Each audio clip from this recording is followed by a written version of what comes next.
बंदरों का आतंक या सिस्टम की लापरवाही। कोटद्वार शहर में बंदरों का आतंक अब सिर्फ घरों की छतों, खेतों और रसोई तक सीमित नहीं रहा। अब इंसानों पर भी हमले की घटनाएं सामने आने लगी है। सवाल यह है कि आखिर जिम्मेदार विभाग कब जागेगा। नगर निगम कोटद्वार के अंतर्गत वार्ड नंबर 38 में रहने वाले शीश राम, जो वन विभाग से सेवानिवृत्त कर्मचारी बताए जा रहे हैं, अपने ही घर पर बंदरों के हमले का शिकार हो गए। परिजनों के अनुसार बंदर ने उनके कान पर हमला कर गंभीर चोट पहुंचाई और हमले से बचने के दौरान गिरने से उनका हाथ भी टूट गया।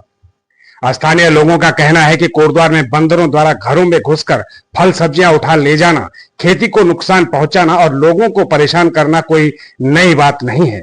लेकिन जब इंसानों पर हमले की घटनाएं सामने आने लगी है तो लोगों में भय का माहौल है। पीड़ित पक्ष का आरोप है कि इलाज के दौरान भी उन्हें राहत नहीं मिली। पहले प्राथमिक स्वास्थ्य केंद्र झंडी चौर उत्तरी में उपचार नहीं मिलने की बात कही जा रही है, जिसके बाद उन्हें बेस अस्पताल कोटद्वार जाना पड़ा, जहां टिटनेस, पट्टी और रेबीज संबंधी उपचार के लिए खर्च उठाना पड़ा। क्या नगर निगम और वन विभाग बंदरों के बढ़ते आतंक को लेकर सिर्फ फाइलों तक सीमित है? क्या आबादी वाले क्षेत्रों में वन्य जीव नियंत्रण और सुरक्षा व्यवस्था की समीक्षा होनी चाहिए? और अगर एक सेवानिवृत्त बुजुर्ग अपने ही घर में सुरक्षित नहीं तो आम जनता किस भरोसे रहे? फिलहाल लोगों की मांग है कि प्रभावित क्षेत्रों में बंदरों की रोकथाम, निगरानी और राहत स्वास्थ्य व्यवस्था पर तत्काल कार्रवाई हो ताकि ऐसी घटनाएं दोबारा ना हो।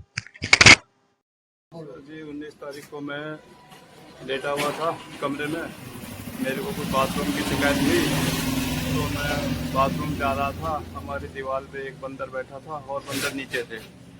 तो साहब जैसे ही मैंने उसको हटाने के लिए हिट किया तो मेरे ऊपर चढ़ गया। सारे बंदर आ गए और उन्होंने मेरे साथ जो है मेरे को नीचे गिरा दिया, मेरे हाथ तोड़ दिया और मेरे कान में 4 टाँके लगे हैं ये, और खून बंद ही नहीं हो रहा था। कम से कम बहुत सारा, कम से कम 2 बोतल खून गिर गया साहब। अब फिर मेरी वाइफ मुझे वहाँ ले गई झंडी चौड़ के हॉस्पिटल में। उन्होंने कहा भाई यहाँ तो कोई इंतज़ाम नहीं है, तुम कोटद्वार जाओ। तो वहाँ रेबीज का इंजेक्शन लगवाया, पर्ची बनाई, पर्ची हमारे पास है, और रेबीज का लगाया, टिटनेस का लगाया। बाकी उन्होंने 4 टाँके भरे सर इसमें, कान में मेरे, और हाथ में मैंने एक्सरे कराया। तो हाथ में एक्सरे कराया तो उसमें हाथ टूटा हुआ आया। उन्होंने कच्ची पट्टी बांध दिया, कहा है 1 हफ्ते में पट्टी बंद